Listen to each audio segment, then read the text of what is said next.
The rain hammered against the cracked asphalt like 1,000 angry fingers, each drop exploding into mist that clung to my skin. I could taste the city on my tongue, exhaust fumes, wet concrete, and something metallic that always seemed to linger in this part of town. My fingers trembled as I fumbled with my keys, the cold metal slipping twice before I managed to grip them properly. 3 double shifts this week. My body felt like it belonged to someone else, heavy and disconnected, moving through muscle memory alone. The diner's grease still clung to my uniform, and I could smell it mixing with the rain, old oil, burnt coffee, desperation. That's what poverty smells like. Desperation with a side of denial. I dropped my keys. Of course I did. They skittered under my beat-up Honda, disappearing into the darkness beneath. I wanted to cry. Just sit down on the wet pavement and let the rain wash away the exhaustion, the fear, the crushing weight of bills I couldn't pay. But crying didn't pay rent. Crying didn't put food on the table. So I got on my hands and knees. The ground was freezing, soaking through my thin pants immediately. I reached under the car, my fingers brushing through puddles and God knows what else. The parking garage was nearly empty at this hour. Just a few scattered vehicles and the hum of fluorescent lights that flickered overhead like dying stars. That's when I felt it. Not my keys. Something else. Something that didn't belong. My fingers closed around a small rectangular device, smooth and cold. I pulled it out, squinting at it in the dim light, black plastic, about the size of a matchbox, with a blinking red light that pulsed like a heartbeat. A tracker. Someone had put a tracker on my car. The realization hit me like ice water in my veins. My hands started shaking worse than before, but this time it wasn't from exhaustion. Fear tastes different than desperation. Sharper, more immediate. It crawled up my throat and made it hard to breathe. Who would track me? I was nobody. I had nothing. I worked at a diner, lived in a studio apartment with a radiator that only worked half the time, and my most valuable possession was a laptop I'd bought secondhand 3 years ago. Unless this wasn't about me at all. My mind raced back 3 weeks. The man who'd come into the diner. The one who'd sat in my section and ordered nothing but black coffee, watching the door like he was waiting for someone. He tipped me $100. $100 for 1 cup of coffee. I'd tried to give it back, told him it must be a mistake, but he'd just looked at me with eyes that held too many secrets and said, "You earned it." I'd been so grateful I hadn't asked questions. Stupid. So incredibly stupid. I stood up, the tracker clutched in my fist, my keys forgotten. Rain plastered my hair to my face, but I barely noticed. My phone was in my pocket, and I should call someone. The police. A friend. Anyone. But who would believe me? And what would I even say? Then I remembered something. A documentary I'd half-watched while folding laundry. Something about activists sending tracking devices to ridiculous places to make a point. They'd mailed one to Congress, another to some tech CEO's vacation home. The idea bloomed in my mind like dark flowers. If someone was tracking me, watching me, thinking they could follow my every move, maybe I could send them on a wild goose chase instead. Maybe I could buy myself time to figure out what the hell was happening. I pulled out my phone, water droplets scattering across the screen. My fingers moved almost automatically, searching for the nearest FedEx location that offered international shipping. There was one 6 blocks away, open until midnight. Canada. I'd send it to Canada. The thought made me almost laugh, a hysterical sound that caught in my throat. Some random address in Toronto. Let whoever was following me think I'd fled the country. Let them waste their time and resources chasing a ghost across the border. I found my keys wedged against the tire and drove to FedEx with my heart in my throat, checking my rearview mirror every 3 seconds. The streets were mostly empty, slick with rain that reflected neon signs in bleeding colors.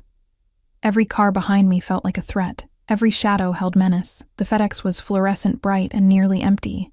A bored teenager worked the counter, barely looking up from his phone when I walked in. I filled out the shipping label with an address I found online, some random office building in Toronto. My hands still trembled as I sealed the small box, watching the tracker's red light blink one last time before cardboard enclosed it. "Express or standard?" the kid asked. "Express."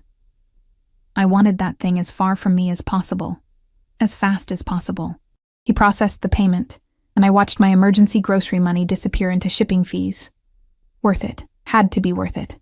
I drove home through streets that felt different now. Threatening. Every dark window was an eye watching. Every parked car held invisible danger. My apartment building looked exactly the same as always. Crumbling brick. A door that didn't lock properly. Graffiti on the mailboxes, but now it felt exposed. Vulnerable, like me. I barely slept that night. Every sound made me jump. The pipes clanging. The couple upstairs arguing. The distant wail of sirens that never seemed to stop in this neighborhood. I kept thinking about that tracker, imagining it on a plane, crossing the border, taking my phantom location with it. Let them follow that.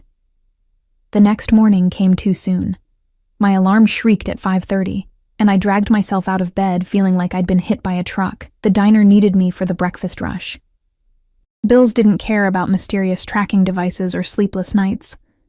I was halfway through my shift, refilling coffee for a regular who never learned my name despite coming in every day for 2 years, when I noticed the car.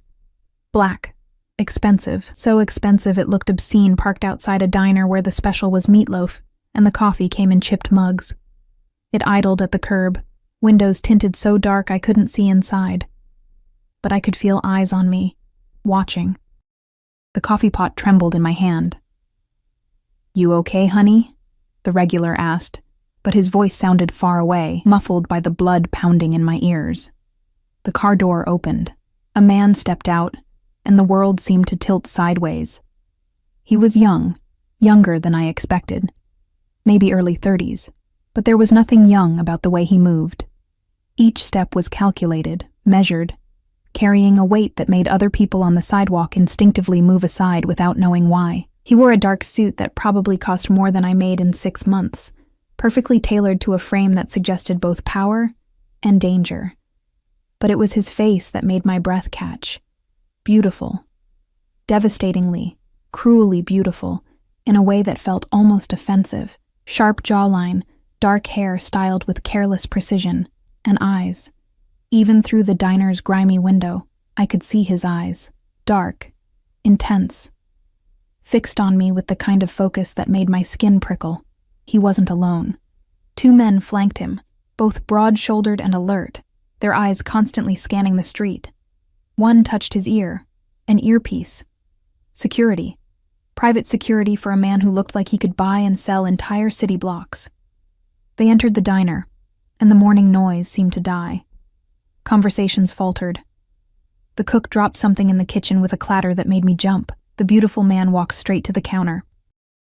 Straight to where I stood, frozen, coffee pot still in hand, heart hammering against my ribs like it was trying to escape. He sat down on a worn vinyl stool that had probably been there since the 80s. His guards positioned themselves by the door and window, professional and alert. No one else seemed to notice, or maybe they were all too scared to look directly at him. Up close, he was even more overwhelming. His cologne reached me, something expensive and dark, cedar and something else I couldn't name. It cut through the diner smell of bacon and burnt toast like a knife through butter. "Coffee," he said. His voice was quiet, dangerously quiet, the kind of voice that didn't need volume to command attention. Black. My hand shook as I reached for a clean mug. Well, cleanish. Nothing in this diner was truly clean. I poured, watching the dark liquid fill the cup, focusing on this one simple task because looking at him felt like staring into the sun. "You're wondering," he said softly, still not looking up from the coffee, "why I'm here." I hadn't asked, hadn't said anything, could barely breathe. "I'm wondering," he continued, and now his eyes lifted to mine, pinning me in place. "Why my tracker is currently flying over Ontario." The world stopped. Every sound cut out. The clatter of dishes, the sizzle of the griddle, the chatter of morning customers, all of it vanished into a void where there was only his eyes and my terror. He knew. He knew. And he was here. And I had been so incredibly stupid. My voice came out as barely a whisper. Don't lie to me." Still quiet. Still devastatingly calm, but underneath that calm was something else. Something that made my survival instincts scream. "You found it. Last night. Parking garage. Approximately 11:47 p.m. You held it in your hand for 3 minutes and 42 seconds before driving to FedEx. He knew everything. Had known everything, while I thought I was being clever. You shipped it express to 445 Wellington Street, West Toronto, a mailbox rental facility. The corner of his mouth twitched. Not quite a smile. Something darker. Creative. I'll give you that. My fingers tightened around the coffee pot. I don't know who you are or what you want, but I don't have anything. I'm nobody. There's nothing. You're right. He picked up the coffee, took a sip, his eyes never leaving mine. You don't know who I am, but you're wrong about the rest. One of his guards stepped closer, handed him something. A photograph. He laid it on the counter between us. My blood turned to ice. It was him. The man from 3 weeks ago, the one who'd tipped me $100. But in this photo, he looked different. Desperate. Bloodied. Dead.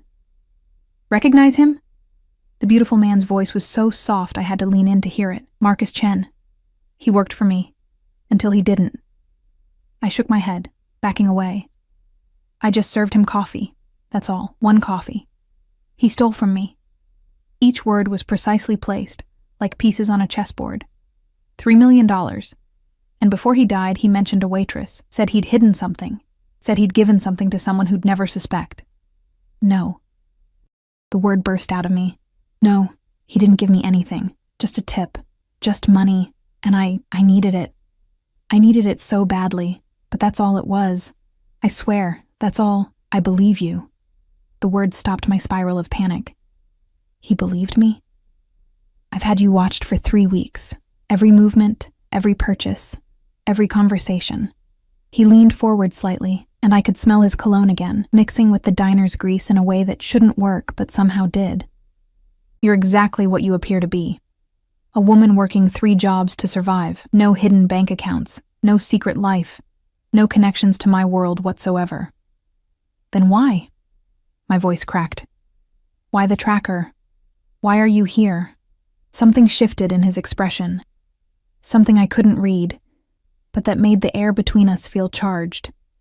Dangerous. Because Marcus lied to me, and liars in my world die. He stood up, and I realized how tall he was, how much space he commanded just by existing. But before he died, he said your name. And in my experience, dying men don't waste their last words. He reached into his jacket, and I flinched. But he only pulled out a card, black, heavy stock. A phone number embossed in silver. You're going to think about our conversation. You're going to remember everything about that night. And if you remember anything at all that might help me understand why a dead man said your name, you're going to call this number. He placed the card on the counter next to the photograph.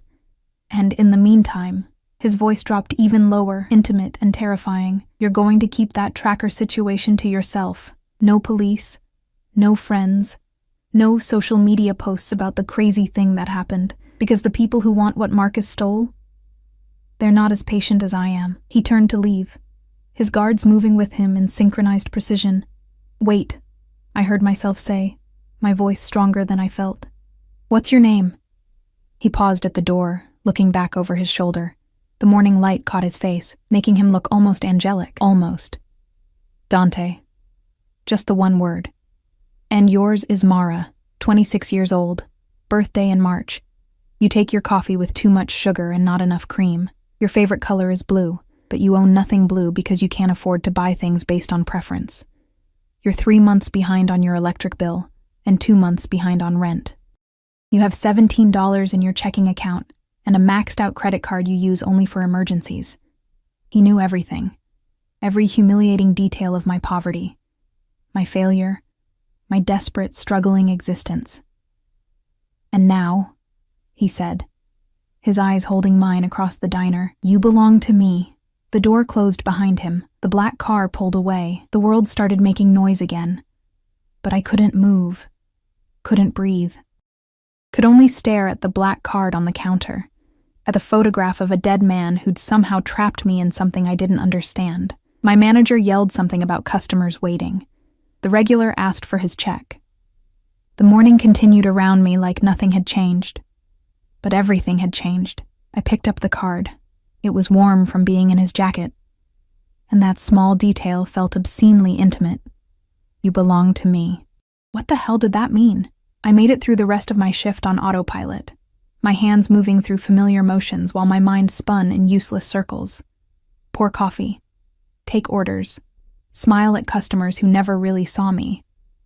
But that black card burned in my pocket like a live coal, impossible to forget. You belong to me.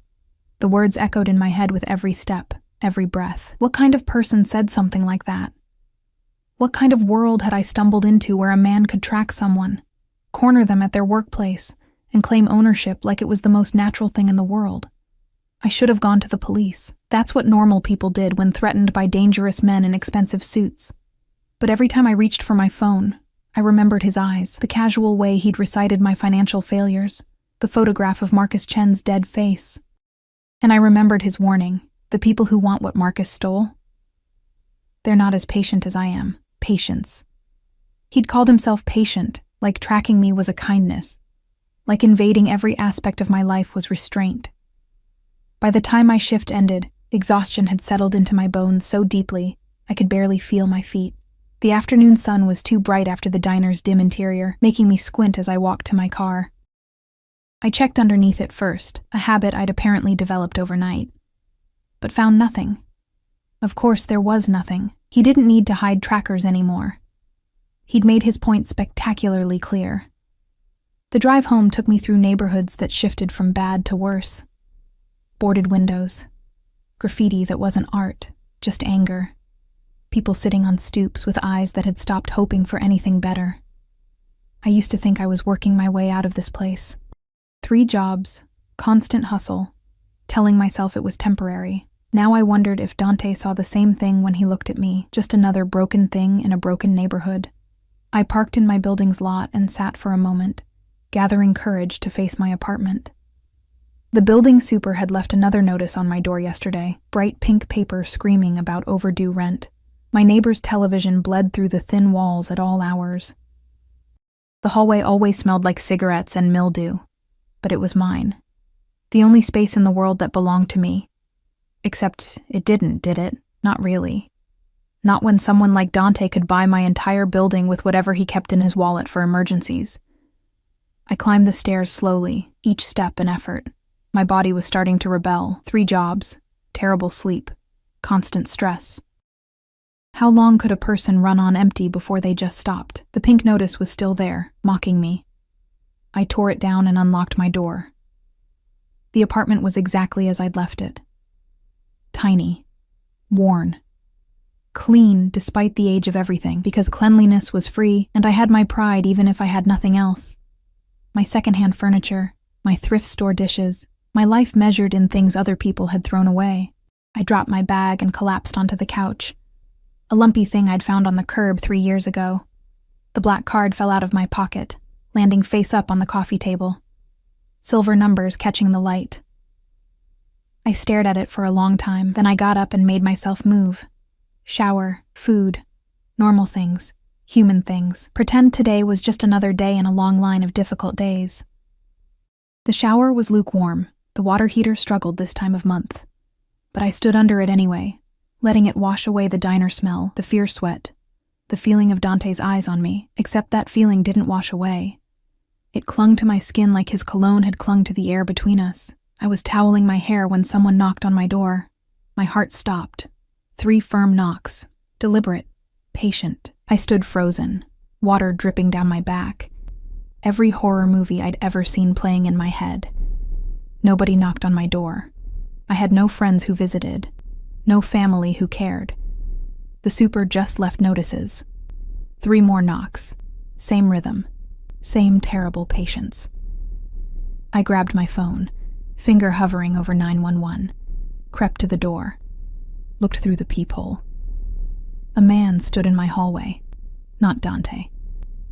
One of his guards, the one who'd handed him the photograph. Broad shoulders, expensive suit. Face like carved stone, he held a box. I didn't open the door. "Miss Reyes," he said, his voice carrying clearly through the thin wood. I'm not here to harm you. Mr. Dante sent me to deliver something. Leave it, I called back, hating how my voice shook. Just leave it and go. I have instructions to wait until you've opened it. I don't want anything from him. A pause.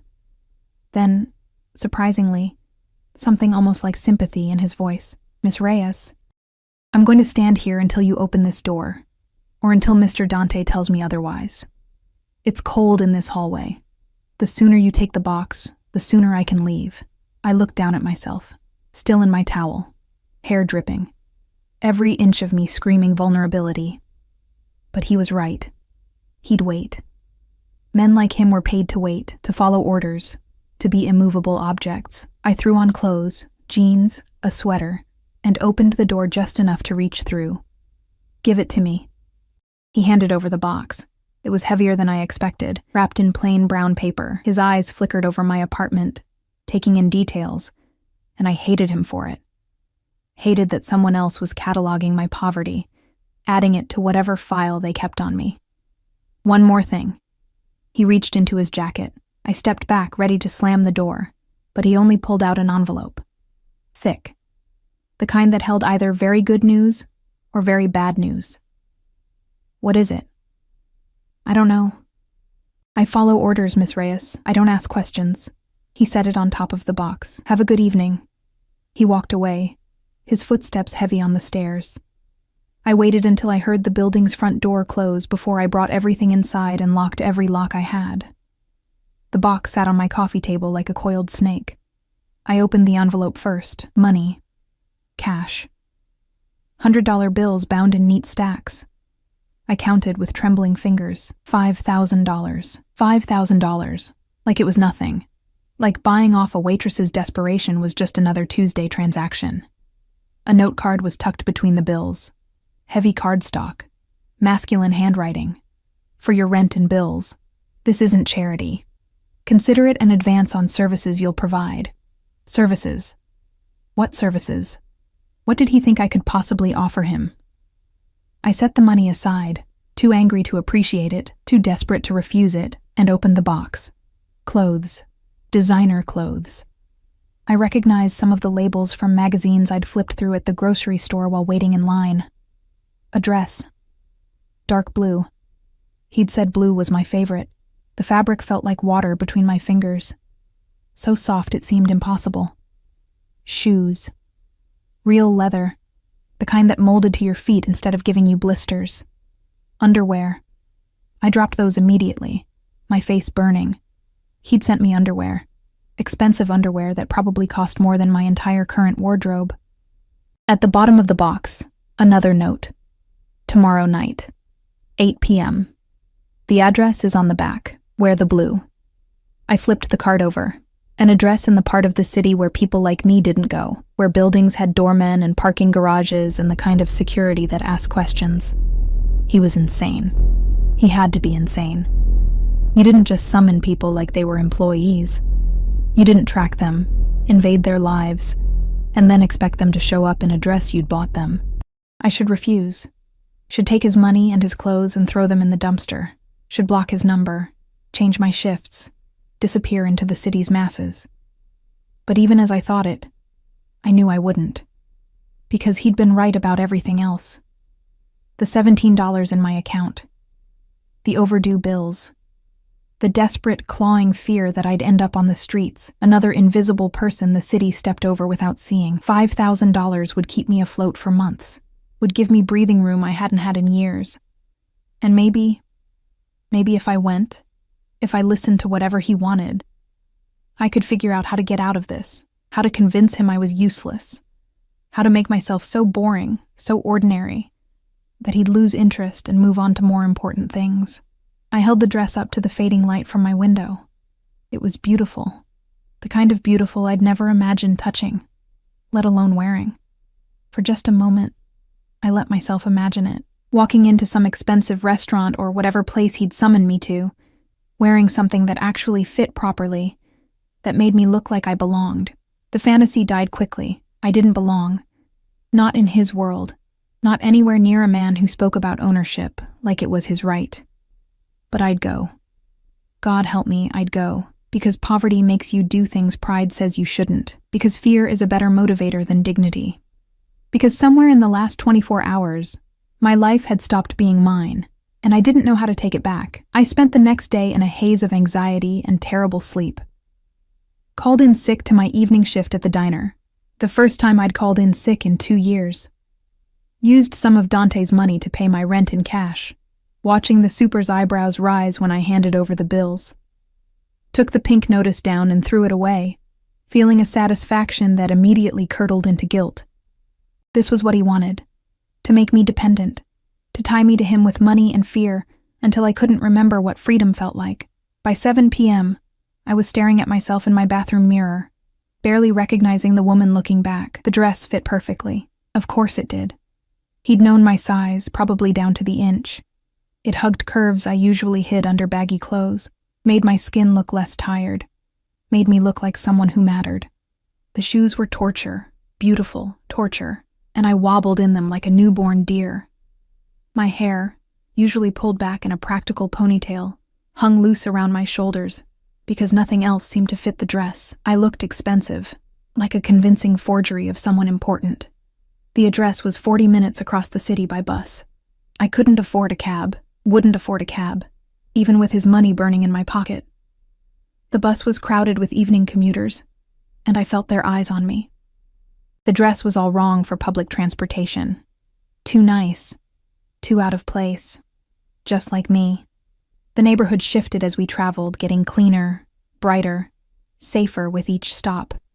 Buildings grew taller, cars grew shinier, people on the sidewalks moved with the confidence of those who'd never worried about rent. I got off at a stop near the address and walked the last 3 blocks. My feet already hurt. The evening air was cold, and I hadn't thought to bring a jacket. Didn't own one nice enough for this dress anyway. The building was everything I'd expected and worse. Glass and steel, a doorman in an actual uniform, lighting that looked like art, the kind of place where my old clothes would have gotten me escorted out before I reached the elevator. But in this dress, the doorman smiled. "Good evening, miss. Name?" "Mara Reyes. I'm expected." He checked his tablet, nodded. "Penthouse, mister. Dante is waiting." Of course he had the penthouse. Where else would a man like him live? The elevator was mirrored, forcing me to watch my own fear reflected back from every angle. My makeup, minimal, unpracticed, already looked smudged. The dress that had seemed so perfect in my dim apartment now felt like a costume. I was a child playing dress-up in adult clothes. The elevator climbed. My ears popped. My heart raced. When the doors opened, they revealed a private foyer, dark wood. Real art on the walls, a door at the end that stood slightly ajar. I stepped out on shaking legs. The elevator closed behind me with a soft chime that sounded like a trap snapping shut. "Come in, Mara," Dante's voice called from inside. "I've been waiting." I walked forward because there was nothing else to do. Pushed open the door, stepped into another world. The penthouse was massive. Floor-to-ceiling windows showed the city spread out below like scattered jewels. The furniture looked like it belonged in a museum. Everything was clean lines and careful placement, the home of someone who controlled every detail of their environment. Dante stood by the windows, his back to me, silhouetted against the city lights. He wore dark slacks and a white shirt, sleeves rolled to his elbows. Casual, comfortable, devastatingly attractive in a way that made my mouth go dry. He turned as I entered, and his eyes traveled over me slowly, thoroughly, like he was inspecting a purchase. "You wore the blue," he said, and there was satisfaction in his voice. "Good." I lifted my chin, clinging to whatever pride I had left. "You didn't give me much choice." "There's always a choice, Mara." He moved closer, each step deliberate. "You could have burned the dress, kept the money and disappeared, run to the police despite my warning." He stopped just in front of me, close enough that I could smell his cologne again. "But you didn't. You're here. Wearing what I bought you. That was your choice." He was right, and I hated him for it. "Why am I here?" My voice came out steadier than I felt. "What do you want from me?" "Dinner," he said simply. "I want to have dinner with you." Dinner. The word hung in the air between us, absurd in its normalcy, as if men like him had dinner with women like me, as if this was a date instead of whatever twisted game he was playing. You tracked me, invaded my privacy, paid my bills, and bought me clothes. I gestured at the dress, anger finally cutting through fear. So you could have dinner? Yes. No elaboration, no explanation. Just that single word, delivered with the confidence of someone who expected the world to arrange itself around his desires. He moved past me, and I caught his scent again, cedar and something darker. Something that made my pulse quicken in a way that had nothing to do with fear, and everything to do with a traitorous awareness I didn't want to name. The dining area was set for 2. Candles flickered on a table that probably cost more than my car. Through an open door, I could see the kitchen where someone moved. A chef, I realized. He'd hired a private chef for this dinner. Sit, Dante said, pulling out a chair. I didn't move. I don't understand what's happening. Then let me explain. He remained standing by the chair, waiting with that infinite patience he'd mentioned. Marcus Chen was more than an employee. He was family. Or I thought he was. When family betrays you in my world, there are consequences. But before those consequences, there are questions. He gestured to the chair again. This time I sat, if only because my feet were screaming in these beautiful, terrible shoes. Dante took the seat across from me. The chef appeared with the first course. Something artfully arranged on pristine white plates. I couldn't have named it if my life depended on it. For 3 weeks I've had you watched, he continued as if discussing something as mundane as the weather. Every moment catalogued, every interaction recorded, looking for any sign that Marcus passed you something. Money, information, anything that would explain why his last words were your name. The food sat untouched between us. I couldn't imagine eating, not with my stomach in knots, not with those dark eyes studying my every reaction. I found nothing. You're exactly what you appear to be. A woman drowning slowly, working herself to death for pennies. Something shifted in his expression. Not quite sympathy. Something more complicated. Do you know what I realized yesterday, Mara? While watching you scrub tables at that diner for the 3rd consecutive hour? I shook my head mutely. That Marcus wasn't talking about what he'd given you. He was talking about what he'd taken from you. The words made no sense. He didn't take anything. I never saw him again after that night. Not from you directly. Dante leaned forward, candlelight catching the sharp planes of his face. But from your future, your potential. He saw you, probably exactly how I saw you, and realized something valuable. I'm not valuable. I'm nobody. Stop saying that. The command came sharp and sudden, the first real edge in his voice. You diminish yourself with every breath. It's tiresome. Heat rushed to my face, shame and anger mixing into something volatile. You don't get to tell me how to speak about myself. You don't know anything about me except what you've stolen by spying. I know you work 80 hours a week and still can't make rent. I know you haven't bought new clothes in 2 years. I know you eat 1 meal a day so you can save money. I know you applied to college 3 times and never attended because you couldn't afford it. His voice remained level, each fact delivered like a blade. I know you're 26 years old and you've never been anywhere, done anything, had anything that wasn't someone else's garbage first. Tears burned behind my eyes. I would not cry, would not give him that. I also know, he continued, his voice dropping lower, that you're smarter than anyone in that diner. That you teach yourself programming languages from library books. That you solve complex problems for fun in notebooks you hide under your mattress. That you're wasting away in poverty when you should be. He stopped himself, jaw tightening. Should be what? The question came out as a whisper. More. Just that.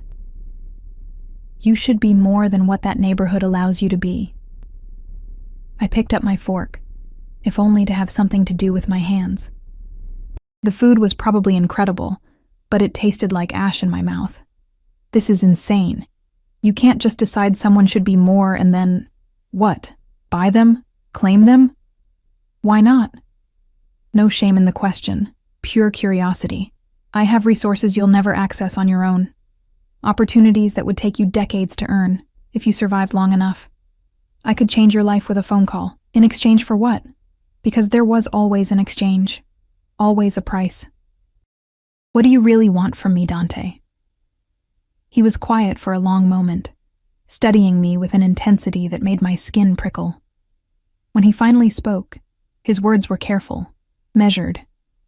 Marcus told me about a woman who reminded him of his sister, someone kind despite having every reason to be bitter, someone who smiled at him like he was human, not a criminal. His fingers drummed once against the table. He was sentimental. It got him killed. But before he died, he said I should find you. Said you deserved better than what life had given you. So this is... what? Charity? Fulfilling a dead man's wish? No. The word came fast, sharp. This is entirely selfish. My heart hammered against my ribs. I don't understand. I know. He stood abruptly, moving to the windows. The city sprawled below, millions of lights, millions of lives, all of them tiny and distant from up here. I've built an empire on violence and fear. I've done things that would horrify you. I am not a good man, Mara. I want that understood from the beginning. Then why? Because I saw you. He turned back, and something in his expression made my breath catch. Something raw, hungry. I saw you on those surveillance feeds, and I couldn't look away. The way you move through the world like you're apologizing for existing, the way you're kind to people who don't deserve it, the way you're drowning and still trying to save yourself. He crossed the space between us in 3 strides, suddenly close, suddenly overwhelming. I pushed my chair back, standing on instinct, and he stopped just short of touching me. I want to keep you, he said simply. Not as a possession, not as a transaction, but as something that belongs in my life. Something clean in all this darkness. That's insane, I breathed. You don't even know me. I know enough. His hand lifted, hovering near my face but not quite touching. I know you found my tracker and instead of going to the police, you sent it on a ridiculous journey to Canada. I know you're clever enough to see the trap, but desperate enough to walk into it anyway. I know you're terrified right now, but still standing your ground. His fingers brushed my cheek, feather-light. I should have pulled away. Every instinct screamed to run. I didn't move. I can give you everything, he said softly. Safety. Security. A life where you never have to scrub another table or smile at another man who looks through you like you're invisible. All I ask is that you stay close. That you let me... He paused, searching for words. That you let me take care of you. You mean control me. Yes. No hesitation. No pretty lies. I won't pretend otherwise. I'm a possessive man, Mara. What's mine, I keep. What I protect, I own. I'm not yours. Not yet. His thumb traced my jawline, and I hated how my body responded. How warmth pooled low in my stomach, despite everything. But you will be. You're insane. I stepped back, breaking contact. This whole thing is insane. I'm leaving. I made it 3 steps before he spoke again. If you leave now, you leave with nothing. No money, no protection. And the people looking for what Marcus stole? They're not as patient as I am. They've been watching you too. Ice flooded my veins. What? Did you think I was the only one who knew about Marcus's last words? He moved to a table, picked up a tablet, and held it out to me. Look. The screen showed surveillance footage. Grainy, dark, but clear enough to recognize my building, my street. A black van parked across from my apartment. Men watching. They've been there for 2 days, Dante said quietly, waiting to see if you lead them to whatever Marcus hid. So far, I've kept them at bay. Made it clear you're under my protection. But if you walk away from me tonight, that protection ends. My legs felt weak. I sat down hard, staring at the footage. This can't be real. It's very real. Marcus stole from some extremely dangerous people who make me look like a saint. He set the tablet aside. They'll take you, question you, and when they realize you don't know anything, they won't just let you go. Why would they think I know anything? Because Marcus said your name. That's enough. He crouched in front of me, bringing his eyes level with mine. You're in this now, whether you want to be or not. The only choice you have is who protects you. The tears I'd been fighting finally escaped. Hot tracks down my face. I didn't ask for this. I didn't do anything. I know. His voice gentled.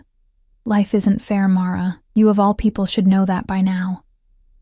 He was right, and I hated him for it. Hated how easily he'd cornered me. Hated that every exit he'd left open led to something worse than staying. What do you want from me? I whispered. Everything. No hesitation. I want you to move into one of my properties. Somewhere safe. Somewhere I can guarantee your protection. I want you to stop working yourself to death. I want you to let me provide for you. And in exchange, you stay close. You answer when I call. You don't lie to me. His hand covered mine. And you give me a chance to show you that this doesn't have to be a prison, that what I'm offering is freedom, not captivity. That's not how this works. You're describing a cage with better furnishings. Perhaps. He stood, pulling me up with him. But it's a cage where you'll survive, where you'll have time to breathe, to think, to become whatever you're capable of becoming. Out there? He gestured to the windows. You have maybe 6 months before you collapse from exhaustion, or those men in the van lose patience.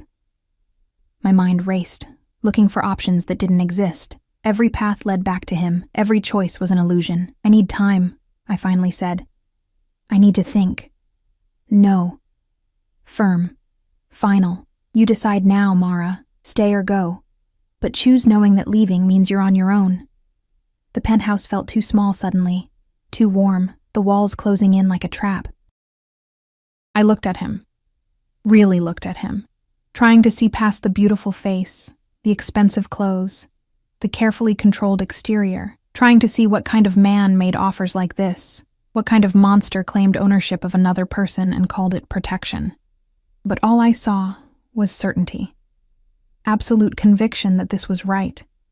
That he was offering salvation instead of enslavement. Maybe he was insane, or maybe I was, because I heard myself say, okay. Okay? He repeated the word carefully. Yes, I'll stay. Let you protect me. Whatever this is. The words tasted like surrender, but I want rules. Boundaries.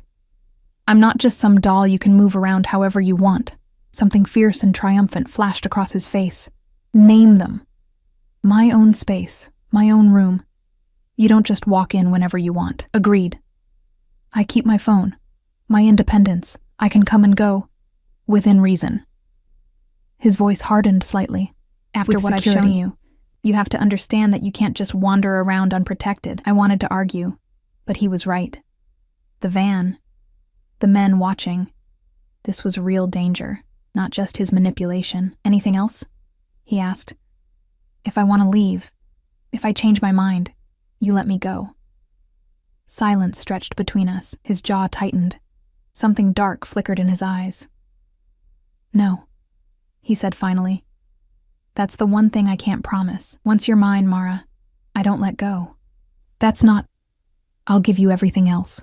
Safety, freedom within reason, respect for your boundaries. But walking away? He shook his head. That's not an option.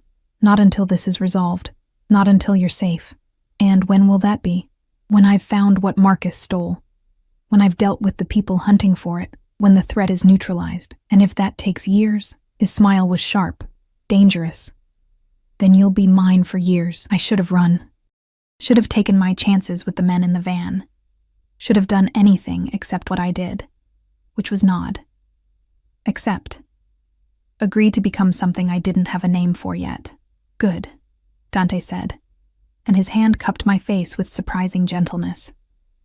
We'll move you tomorrow. One of my men will pack your things. You won't have to go back to that apartment. I need to. No. Firm. You don't need to do anything except let me handle this. That's what protection means, Mara. Letting me take care of the details. And just like that, my life stopped being my own. The apartment Dante moved me into wasn't an apartment at all. It was a fortress disguised as luxury. 23rd floor, floor-to-ceiling windows with bulletproof glass, he mentioned too casually. Smart locks that required fingerprint access. Security cameras in every hallway. A panic button by the bed that connected directly to his personal line. You'll be safe here, he'd said, as if that made the cage any less confining.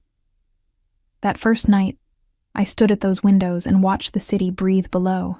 Somewhere down there was my old building, my old life. The version of me who'd scrubbed tables and counted pennies. She felt like a stranger now, someone I'd been in another lifetime. The apartment had 2 bedrooms. He'd kept that promise at least. Mine was decorated in soft grays, and that blue he'd mentioned, with a bed so comfortable it felt obscene. Everything was new. Everything was expensive. Everything was chosen by someone who'd studied me like a textbook and knew exactly what I'd never let myself want. I hated how much I loved it. Sleep didn't come easily. Every shadow felt like a threat. Every sound made me jump. I kept thinking about the van, about men watching my old building, waiting for a woman who'd never come home. Morning arrived too bright. Sunlight flooding through windows I hadn't learned to close properly. My phone buzzed on the nightstand, a text from an unknown number. Good morning. Breakfast is in the kitchen. Eat. I'll be there at noon. D commands, not requests. Even his texts felt like ownership, but I was hungry. Starving, actually. And the kitchen was stocked like someone had robbed a gourmet grocery store. Fresh fruit. Real coffee. Not the instant kind. Bread that looked homemade. I made toast because it was simple, because complicated felt dangerous somehow. The coffee was perfect. Of course it was perfect. Everything in this gilded cage was perfect except me. I was exploring, trying to understand the boundaries of my new prison. When I heard the lock disengage, my heart jumped into my throat until Dante walked in, looking unfairly good in dark jeans and a charcoal sweater. Casual, like he belonged here more than I did. 2 men flanked him. Security. Always security. You ate, he said, noting the coffee mug in my hand. Approval in his voice, like I was a child who'd completed a basic task. You told me to. And you listened. That's progress. He dismissed his guards with a gesture. They disappeared into the hallway, the door locking behind them with a soft click that sounded like finality. We were alone. Dante moved through the space with easy familiarity, checking windows, adjusting things that didn't need adjusting, marking territory. How did you sleep? He asked. I didn't. That'll improve. Your body needs time to adjust. He turned to face me, and the morning light did devastating things to his features. We need to discuss some practicalities, like how I'm your prisoner, like how we're going to keep you alive. No rise to the bait, just patient correction. My driver will take you anywhere you need to go, within reason, with security. I don't need a driver. I can take the bus. No. Sharp. Final. You don't take the bus. You don't walk alone. You don't go anywhere without protection. That's not negotiable, Mara. I set down my coffee cup with more force than necessary. So, I'm just supposed to sit here? Do nothing? Be nothing? You're supposed to let me handle the danger while you figure out what you want to be. He closed the distance between us, and I refused to step back, refused to show fear. You wanted college. Here. He pulled a tablet from his bag, held it out. Online courses. Pick whatever interests you. I've already set up the accounts. I stared at the tablet like it was a snake. You can't just... I can. I did. The question is whether you'll use it. He set it on the counter between us. You wanted to learn programming, graphic design, business? It's all there. Every resource you never had access to. Bought with what? Your guilt? Your need to control everything? Bought with money I have and you need. Does the motivation matter if the result is the same? His voice remained infuriatingly calm. You can refuse out of pride and spend your days staring at walls. Or you can use what I'm offering and become whoever you want to be. Under your supervision, with your permission, with my protection. He leaned against the counter, arms crossed. There's a difference. Not from where I'm standing, something flickered in his expression. Frustration, maybe, or amusement. You're determined to see this as captivity. Because that's what it is. Then why did you smile when you saw the coffee this morning? His voice dropped, intimate and knowing. Why did you run your hand along the bedroom wall last night, testing the texture? Why did you stand at those windows for 20 minutes just looking? Heat rushed to my face. He'd been watching. Of course he'd been watching. Because you're finally safe, he continued. Because for the first time in years, you're not terrified about next month's rent. Because some part of you recognizes that this, he gestured around us, is better than what you had. Better doesn't mean right. No. But it means something. He pushed off the counter, suddenly close enough that I could smell that cedar scent again. I'm not asking you to be grateful, Mara. I'm asking you to be smart, to survive while I handle the threats you can't see. And when those threats are gone, when Marcus's mess is cleaned up, what happens to me then? His hand lifted, cupping my face with a gentleness that contradicted everything he represented. Then we'll see what you've become, who you want to be, and we'll negotiate from there. That's not an answer. It's the only answer I have. His thumb brushed my cheekbone. I told you I was selfish, that I wanted to keep you. That hasn't changed. But I'm not a monster, Mara. If keeping you means destroying who you are, then there's no point. Pretty words from a man who tracks people and buys their compliance. Yes. No denial. I'm a contradiction. Get used to it. He stepped back, and I could breathe again. Could think through the fog his proximity created. I have meetings today, he said, returning to business mode with dizzying speed. My number is programmed into your phone. You need something. You call. You want to go somewhere. You call. You feel unsafe. You press that panic button. I feel unsafe now, I said quietly. That stopped him.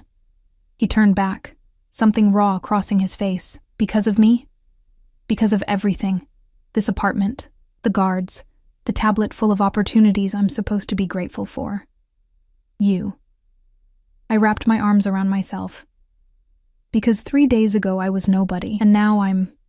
What? Your project? Your possession? I don't even know what to call this. Dante was quiet for a long moment. His voice carried weight I hadn't heard before. My father told me once that power is knowing exactly how much force to apply. Too little, and you lose control. Too much, and you destroy what you're trying to protect. What does that have to do with me? Everything. He moved to the door, then paused. I'm trying to protect you, Mara. I'm trying to give you what you need, but I've never... He stopped, jaw tightening. I've never tried to protect something without breaking it first. So if I'm using too much force, you need to tell me, because I can't see the damage from where I stand. The admission felt like more than he'd intended to give. Vulnerability from a man who wore power like armor. What if I told you to let me go? I asked. Right now. What if I said this was too much? Then I'd tell you no. Honest. Brutal. Because your safety matters more than your comfort. Because there are men watching for any sign that my protection has weakened. Because if you walk out that door, you die. Maybe today, maybe tomorrow, but soon. So, I have no choice. You have every choice within these walls, but leaving isn't one of them. Not yet. He opened the door, his guards materializing instantly. Use the tablet. Order whatever you need. Clothes, books, anything. My assistant will handle it. I'll be back tonight. Dante? Yes? I didn't know what I wanted to say. Thank you. I hate you. Please don't leave me alone in this beautiful cage. Nothing. I finally whispered. He studied me for a moment, something unreadable in those dark eyes. Then he was gone, the door locking behind him with that same soft final click. I was alone in a palace that felt like a tomb, the days blurred together in a strange rhythm. Dante appeared and disappeared like a tide. Sometimes at dawn, sometimes late at night. He brought food I didn't ask for. Books he thought I'd like. He'd sit in the living room while I pretended to watch television, working on his laptop, conducting business in quiet phone calls that hinted at violence I didn't want to understand. He never touched me beyond those brief, devastating moments. A hand on my face, fingers brushing mine when passing me coffee. But his presence filled the apartment like smoke, impossible to escape even when he wasn't there. I started using the tablet out of boredom more than gratitude, programming courses that actually made sense, design software I'd never dreamed of accessing. And yes, I smiled when I figured out a particularly difficult concept. Yes, I felt something dangerously close to excitement when I completed my first real program. Dante noticed everything. You're good at this, he said one evening. looking over my shoulder at code I'd written. Better than good. Natural. Don't sound so surprised. I'm not surprised. I'm satisfied. He sat beside me on the couch, closer than necessary. I knew what you were capable of. I'm just glad you're finally seeing it too. Because you gave me no choice, because you're finally safe enough to try. His hand covered mine on the keyboard. Do you understand yet? This is what I wanted for you. Time, space, opportunity, and control. Don't forget control. I never forget that part. His fingers threaded through mine. But tell me honestly, are you miserable? The question caught me off guard. I wanted to say yes, wanted to maintain my anger, my resentment, my conviction that this was wrong. But I wasn't miserable. Confused, yes. Frustrated by boundaries I couldn't cross. Scared of what I was becoming in this golden cage. But not miserable. I'm learning things, I said carefully. Creating things. That doesn't make this right. No. But it makes it bearable. His thumb traced patterns on my palm. And maybe, eventually, it'll make it something else entirely. What else could it possibly be? He looked at me with an intensity that stole my breath. Whatever we decide it is, the moment stretched between us, charged with possibility and danger in equal measure. I should pull away, should maintain distance, should remember that this man had taken my freedom and called it protection. But his hand was warm in mine. His eyes held something that looked almost like hope. And I was so tired of fighting every moment. I'm going to kiss you, he said quietly. Not a question, a warning. Dante, if you don't want this, say no. I'll stop. I'll leave. But I need to know if what I see in your eyes is real or if I'm imagining it. My heart hammered against my ribs. This was the line. The moment where this stopped being captivity and became something else. Something I couldn't take back. I don't know what you see, I whispered. Then let me show you. His lips met mine softly, carefully, like I was something precious that might break. The kiss was nothing like I expected. No force, no demand. Just warmth and barely restrained hunger, and a gentleness that made my chest ache. I kissed him back before I could think better of it, before logic could override the want that had been building despite everything. My hand found his shirt, gripping fabric, pulling him closer. He made a sound, half groan, half surrender, and deepened the kiss. His hand slid into my hair, cradling my head, and suddenly gentle wasn't enough. The kiss turned desperate, consuming. Years of loneliness and touch starvation pouring out of me into this moment, with a man who was all wrong in every possible way. When we finally broke apart, both breathing hard, Dante pressed his forehead to mine. This changes things, he said, voice rough. I know, I won't be able to keep my distance anymore. Won't be able to pretend this is just protection. I know, I said again, because what else was there to say? Mara. He pulled back enough to meet my eyes. I meant what I said. You're mine now. Not as property, not as a prisoner, as something I'll defend with everything I have. That's terrifying. Yes. He kissed me again, softer this time. But you're not running. Where would I go? Anywhere. Everywhere. I'd find you, but you could try. His hand cupped my face. But you're not going to, are you? I should. Every instinct for self-preservation screamed at me to run from this man, this feeling, this impossible situation, but I stayed. No, I whispered against his lips. I'm not going anywhere. His smile was fierce and possessive and filled with dark promise. Good, because now the real negotiations begin. Everything changed after that kiss, and yet nothing changed at all. Dante still disappeared for hours, conducting business I didn't ask about, still returned with tension in his shoulders and shadows in his eyes, still surrounded himself with armed men who treated him like a king, and me like something fragile they'd been ordered to protect. But now when he came home, because that's what it had become, home, he touched me, casual brushes in passing, his hand at the small of my back when we moved through rooms, fingers threading through mine while we sat in silence, him working on his laptop, me absorbed in coding exercises that were finally starting to make sense. And he kissed me. God. He kissed me like I was air and he'd been drowning. 2 weeks passed in this strange new rhythm. I stopped fighting the boundaries quite so hard. Started accepting that the driver wasn't a jailer but protection. That the security wasn't imprisonment, but necessity. I even started to believe him when he said I was safe. That should have been my first warning. It was a Tuesday afternoon when everything unraveled. I was deep into a programming project, so focused I didn't hear the apartment door open. Didn't register danger until Dante's voice cut through my concentration, sharp, commanding, nothing like the gentle tone he used with me. Mara. Bedroom. Now. I looked up. He stood in the doorway with 4 of his men, all of them armed, all of them wearing expressions that made my blood run cold. This wasn't my Dante, the one who brought me coffee and kissed my forehead when he thought I was sleeping. This was the other one, the dangerous one, the Mafia boss who built empires on violence. What's happening? Now.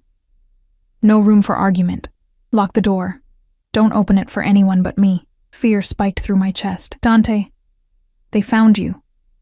3 words that stopped my heart. Not here, not yet, but they're coming. I need you safe while I handle this. The men from the van. The ones hunting for Marcus's theft. They'd finally lost patience. I ran to the bedroom, every instinct screaming danger. Behind me, I heard Dante giving orders in rapid-fire Italian, his first language emerging under stress. The lock engaged with a click that sounded like a death knell. Silence fell. Heavy. Oppressive. I pressed my ear to the door, straining to hear anything. Footsteps. Voices too low to distinguish words. Then nothing. Minutes crawled by like hours. My phone sat on the nightstand, Dante's number on speed dial, the panic button app glowing red and ready, but he'd told me to stay, to trust him. So I waited. The gunshot shattered the silence like breaking glass. I bit back a scream, hand flying to my mouth. More shots. Return fire. Shouting in multiple languages. The sounds of violence I'd only heard in movies, now terrifyingly real and happening just beyond my door. Then quiet again. Worse than the noise. Because quiet meant someone had won, and I didn't know who. Mara. Dante's voice muffled through the door. It's me. Open up. My hands shook so badly I could barely work the lock. When I finally got it open, Dante stood there. Alive. Whole, but with blood on his shirt that might not be his. His eyes were wild, adrenaline and violence still coursing through him. Are you hurt? I grabbed his arms, searching for wounds. Not my blood. He pulled me against him, his heart hammering against my ear. It's over. They're gone. Gone as in dead. No hesitation. No remorse. They came for you. Tried to breach the building. My men handled it. I should have been horrified. Should have recoiled from this man who spoke about death so casually, but all I felt was relief that he was alive. That I was alive. That whatever danger had been lurking finally showed its face and lost. We need to leave, Dante said, already moving. This location is compromised. I have another property, more secure. Pack what you need. 5 minutes. But 5 minutes, Mara. We don't have time for discussion. I grabbed essentials in a daze. Laptop, clothes, the few personal items I'd accumulated. Dante was on his phone, coordinating in that clipped tone that meant people jumped when he spoke. His men moved through the apartment with practiced efficiency, clearing evidence, securing exits. The building's private elevator took us down to a garage I'd never seen. Armored SUVs waited, engines running. Dante put me in the middle vehicle, sandwiched between security, and climbed in beside me. Where are we going? I asked as we pulled out into traffic. My house. He took my hand, thumb rubbing circles on my palm, a gesture that had become familiar.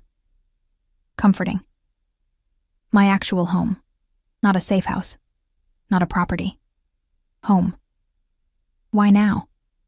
Because I'm done hiding what you are to me. He turned to face me fully, Those men came for you because they thought you were leverage, a weakness they could exploit. They were right. You are my weakness, but you're also my strength, and I'm finished pretending otherwise. The drive took us out of the city, into hills where houses became estates, and estates became fortresses.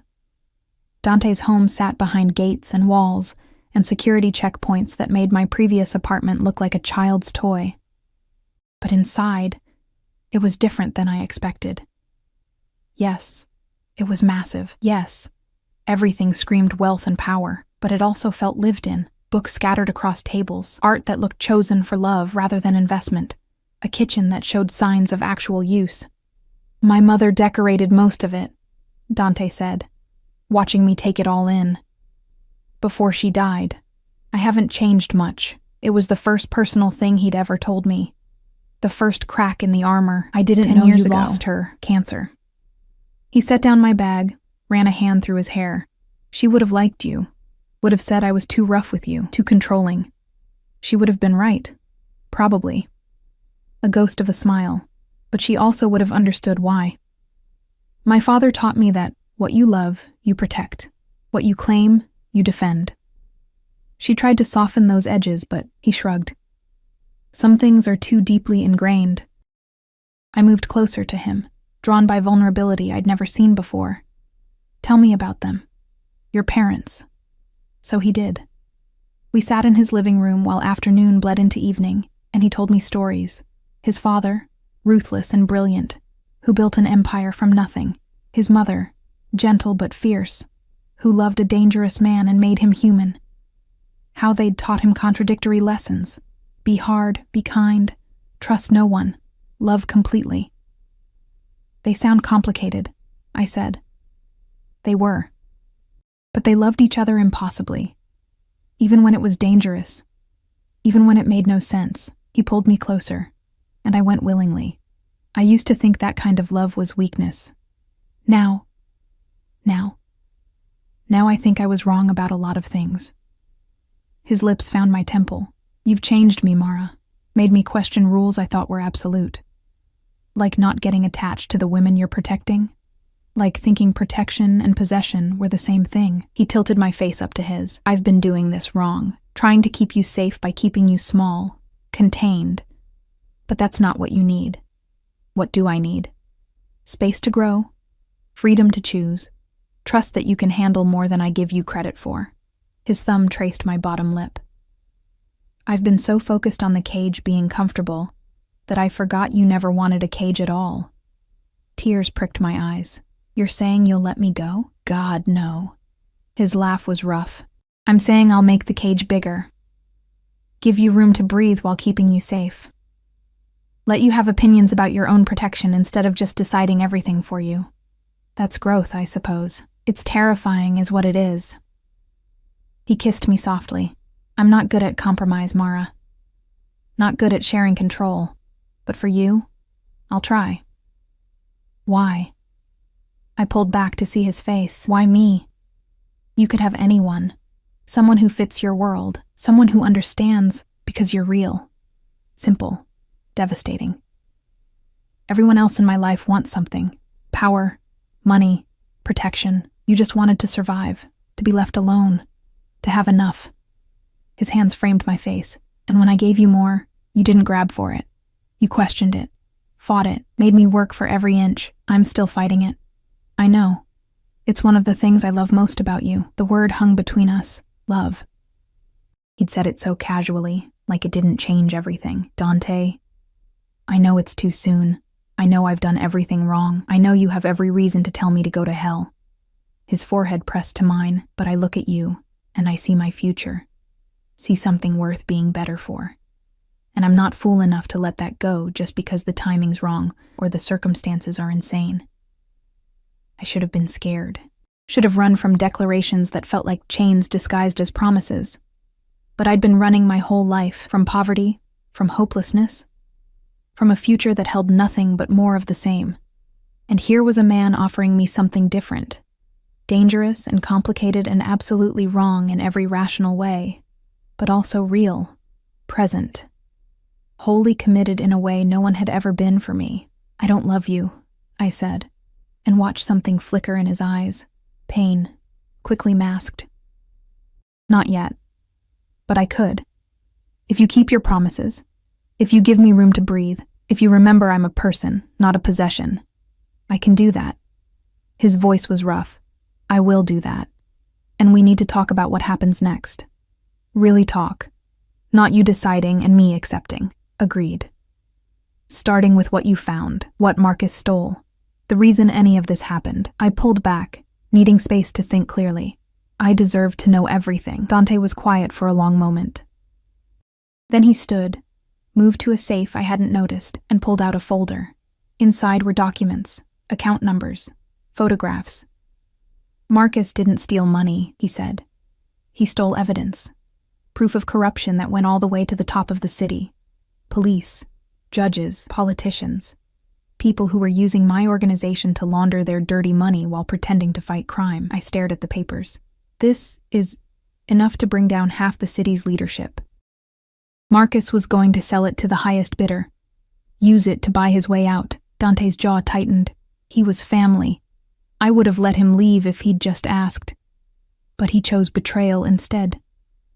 And the people who were after me? Corrupt officials who wanted the evidence destroyed. They thought Marcus gave it to you before he died. He closed the folder. I've been using it to negotiate, to ensure your safety, to make it clear that if anything happens to you, everything goes public. So I'm leverage, still. No, fierce, final. You were leverage when I didn't know you, when you were just a name. Now you're... He stopped, searching for words. Now you're everything.